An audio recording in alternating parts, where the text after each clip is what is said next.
Covic, early balls, tasty. Here comes Uric, and they're in front, the Wanderers, and they lead the AFC Champions League final. He's through here, Al-Dossari. Covic stands tall again, and they take a lead to Riyadh.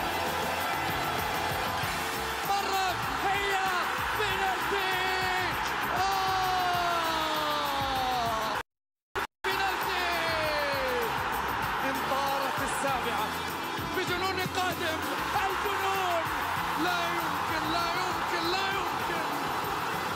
The Western Sydney Wanderers, champions of Asia in 2014. Well, spectacular scenes there, and ones that definitely evoke some goosebumps. A historic result there. It was 0-0 between Al Hilal and the Western Sydney Wanderers, but the Tommy Uric goal when they played at Parramatta Stadium, the goal by him was enough for the Western Sydney Wanderers to be crowned the champions of Asia. Now, we're very lucky to be joined right now live from Riyadh in Saudi Arabia by the Wanderers player of the tournament, Ante Covic. Ante, first and foremost, huge congratulations. Thank you so much for joining us. Has it sunk in yet? Have the celebrations wrapped up at the Australian Embassy over there? Yeah, it's starting to sink in more and more. I think after the game, it's a little bit of a surreal feeling, but you come back home and you see all the messages you get, and you see, you know, the impact that it's made back at home, and it really hits home what we've achieved. And yeah, it was a good night last night. You know, unfortunately, Australian Embassy is the only place we can go to have maybe just one or two quiet ones. But look, you know, we've got the trophy right now, but we're over the moon. We're absolutely over the moon. Ante, and last week you were on the show, and I said it was one of the best performances I've seen by an Australian goalkeeper. And all during this week, I was actually very concerned that maybe I put the hex on you. But last night you were even better. And the save from Al-Qahtani, and I mean this from the bottom of my heart, it's the best save from an Australian goalkeeper that I've ever seen. Talk me through it, because the ball was actually behind you, wasn't it? Yeah, pretty much. Look, yeah, I knew I was going to be busy this game. They proved they're a good side last week, and they're going to come out with all guns blazing. But yeah, that one really, I think that deflated them, that save. And you know, when he came across and he cut it back, I spun around and I saw him standing there with the free shot on goal, and there was not much else I could do but you know, rip off as hard as I can and keep a hand as solid as possible. And you know, I've got a full hand to it, and as soon as I got a hand to it, I wasn't actually sure if it was enough. And you know, I finally looked up and I just saw it trickle past the post, and you know, it was a big relief. And you know, I think that really deflated them. And from then on, I knew we were going to do it. Ante, did it drive you boys, the press conference of their coach saying that you're just a small club, and I promise Saudi Arabia that we're going to win? I promise the supporters. Did Popper mention it at all, or did you know about it? And what was the message before the game? Oh, look, we knew about it. You know, it's been huge media-wise over here, and it's not the first time in the Champions League that we've had people come out and you know, underestimate us and you know, say we don't deserve to be there. And you know, you put fuel to the fire, and we'll go running with it. You know, those kind of comments is just going to spur us on. You know, that was arrogance on their behalf. I think in the first game they showed a lot of arrogance, thinking they deserved to walk through this final. And that's just a little bit more inspiration to us. And you know, they openly said that they were going to score 2 or 3, and you know, I guess they're at home now wondering what the hell went wrong. But you know, we're the ones for the trophy. They're the ones that are bitter and wondering, you know, how the hell this Western Sydney team, you know, did what they did. And you know, it's a lot of hard work, a lot of spirit in the team, and Popper just drove on that. You know, before the match, he was saying that you know, all these clubs, they've got endless amounts of money to spend, but they haven't got what we got. We've got a group of winners that believe in ourselves, and we do it for each other. Ante, how was the atmosphere there? Was it as intimidating as you thought it would be? Because it looked like you guys were really focused from the start.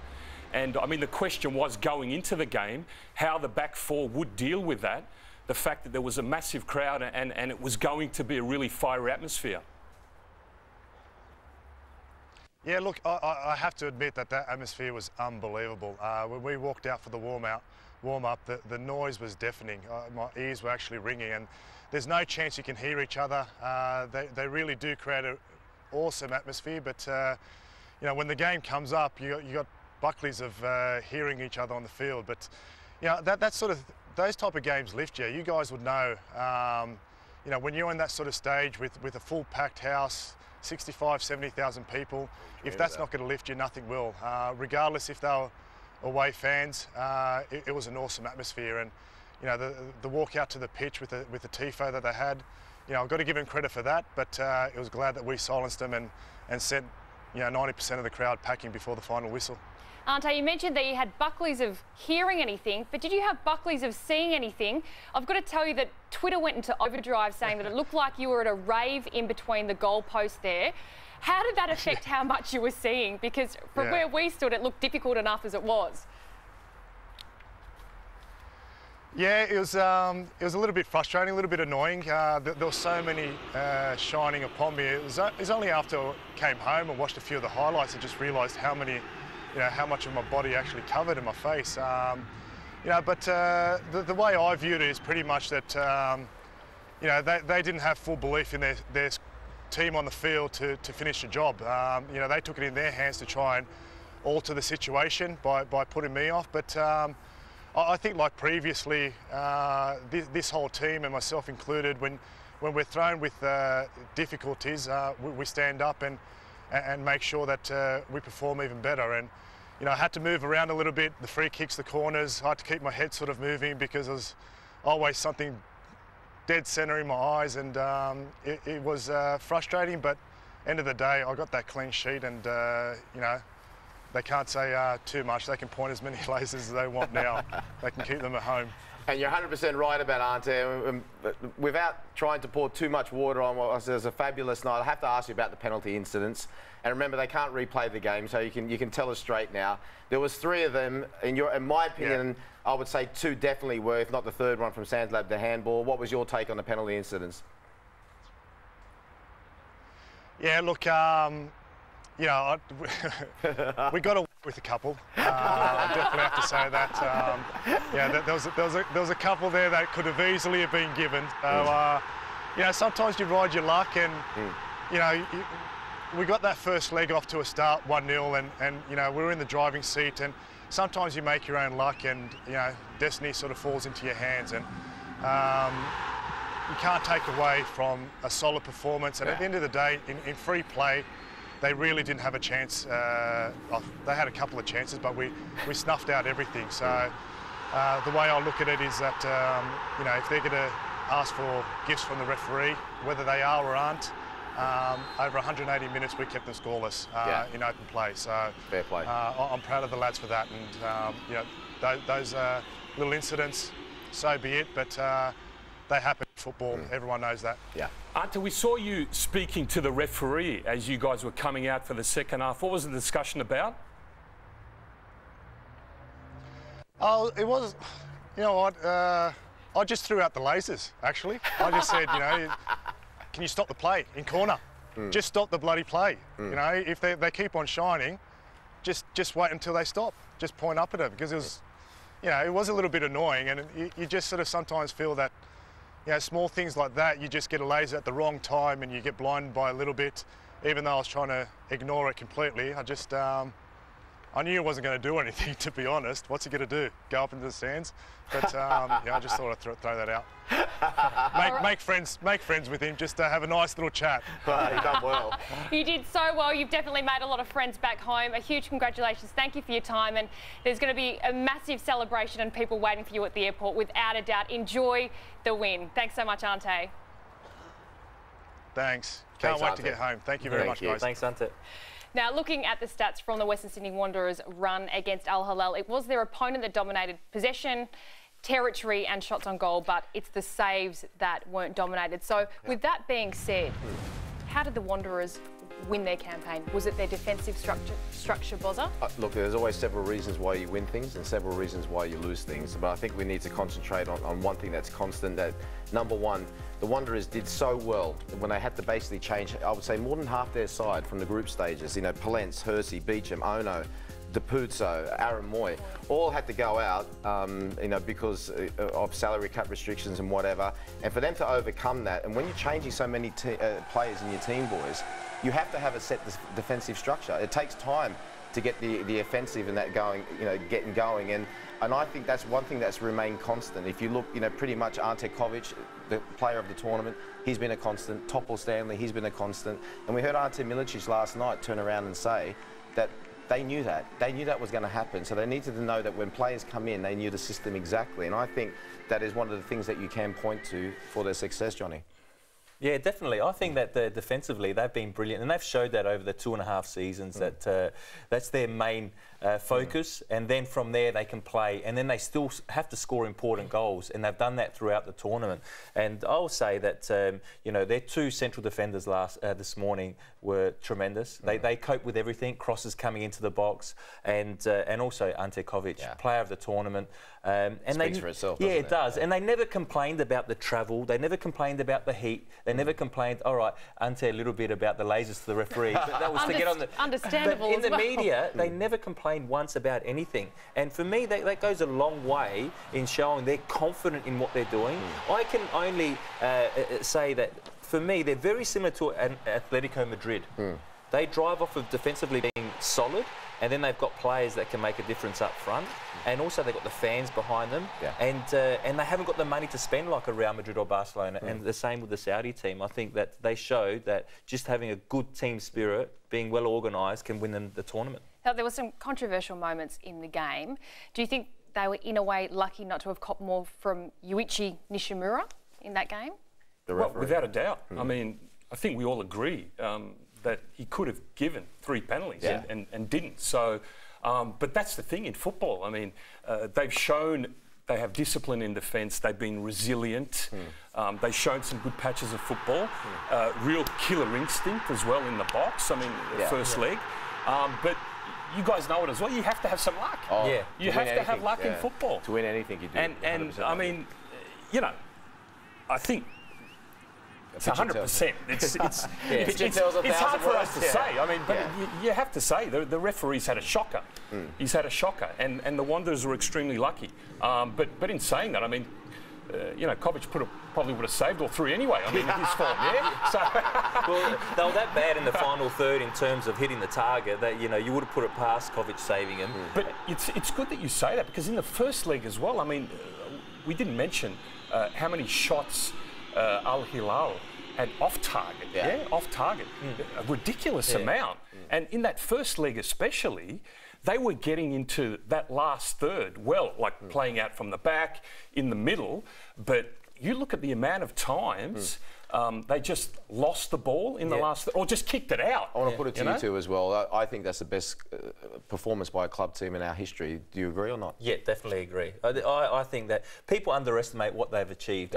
I know not everyone does, but the travel, the playing after losing a grand final, changing the nucleus of the squad really, and being able to still get results. Ned was saying... But that's the thing. It's I mean, what you say, Bozza, about like the best performance, would you say they've got, you know, the best out of what they could get, you know? So basically playing to their strengths. Yes. Yeah? Well, you see a lot of you said a couple of weeks ago, Ned, remember you said to me about, you know, you get dealt a set of a hand as a manager, a set of cards, and you've got to deal the best with that hand, especially in the salary cap environment. You do, don't you? And I think Popper's done that, hasn't he? Well, that's right. Everyone likes to play like Barcelona or Real Madrid, but not everyone's got the players to play that way. Or the money to go and turn around. We haven't even got a transfer system to say, I want to go buy so-and-so. Exactly. And I think that what he's done with that side, he got his defence right, and then he's taught them to be able to soak up pressure when they need to soak up pressure, and they can still play. No one's saying they can't play, but they're comfortable just without the ball as they are with the ball. Yeah, because it's moments that they wait for. They wait for those moments, like in that first leg. And we saw, I mean, the way they switched the play, and that's the intelligent thing as well. They know, okay, we've switched the play now, And this is our opportunity to get forward quickly, which they do. And then you've got someone like Juric charging into the box with that killer instinct. It's great to watch. Now let's talk about the man at the helm. Tony Popovic has been linked with clubs overseas. His stocks are going to go up after this great victory. Where to now for Tony Popovic, Boswell? Well, first and foremost, I'll just turn around and say to the chairman, Paul Lederer and John Satsum, is sign him up. Sign him up immediately, give him $1 million a year and have a buyout clause for him. So at least, look, you can't begrudge a man for chasing more success and for chasing more progress in any walk of life. But what the West Sydney Wanderers can do is look a little bit forward and say, right, he's done absolutely fantastic and this is only the 3rd season that he's been here. Sign him up on a huge contract and have a buyout clause. So if somebody wants to come in, fine, then why can't they pay a buyout clause like a transfer fee to take him away? Because it would be a massive loss for our competition. In terms of Tony, I think he still wants to do things here. He's got a lot of things that he wants to do. He hasn't won a grand final here. And he want to do that, and he want to make sure that if he leaves the place, I mean, there was nothing before him, but he leaves it in such a way, just like when he has to change the team, that if another player comes in, that it's exactly the same thing. I think it's exactly what he want to do with Western Sydney Wanderers. But do you really think that, Bozza? I do, because he's from the wants to stay. I mean, the fact that he's won the Asian Champions, I think he'll want to. I think if they do the right thing by him, and they give him exactly what they want, I think he's from the Western Sydney. It's in his heart. He really wants to make sure that if he does leave, that the place will be in such a great position that it'll just roll on. You've coached, Johnny. What do you? Well, I think that he'll want to leave the club in a great position, and he has things to win here in the A-League. He still has to win the grand final. But I still. FA Cup? Yeah, the FFA Cup. You know, there's trophies to be won, but I still think that knowing Tony Popovic, knowing what we were like as players, we wanted to test ourselves against the best in the world, and eventually he'll go overseas. We just don't know whether it's going to be this season, next season, or the year after. He will go. So, John, if you're a chairman, I would sign him up now then. Sign him up. And say, well, there's a buyout clause. But he won't do that. No, I don't think he will. Yeah, I think he would. I mean, if you pay him the right money, I think he would. I mean, the fact that, you know, the Asian Champions League, he's really, you could just tell that for him, I mean, for his personal development as well, as a coach. I mean, surely it's massive for the club, but I think there was that parallel thinking as well. You know, for him as a coach, this is huge. Now, speaking about playing against the world's best, they'll be in the World Club Championship in December. They win one game against Cruz Azul. They'll be up against Real Madrid. How about that? Talk about playing against the best. You know, tell us about Cruz Azul, John. How do you fancy their chances about them, Johnny? They're Mexican. I could probably pronounce half their names. Well, we look forward to that anyway. So first they're going to be facing Cruz Azul. It's on Sunday, December the 14th at 6:30 a.m. in Morocco. And as Bozza mentioned, so that's the first fixture there. We've got it all live and exclusive right here on Fox Sports. Sunday, December 14th, 6:30 a.m. Eastern Time. That's live from Morocco. If they are successful, Real Madrid. Hey, why not? On Wednesday, December the 17th at 6:30 a.m. That would be utterly phenomenal. Johnny, you'll be there. You'll be there doing the pictures. Will I be there? Well, Via's gone, so you need someone else. You'll be there. And if you haven't had enough... Your own personal development. So Fox Sports News are going to have a special, the Champions of Asia. You can relive all of the action because we just haven't had enough of what the Wanderers did earlier this morning. And there's going to be special guests from Saudi Arabia. All of that action is going to be live on Channel 513 from 9:15 p.m. Eastern.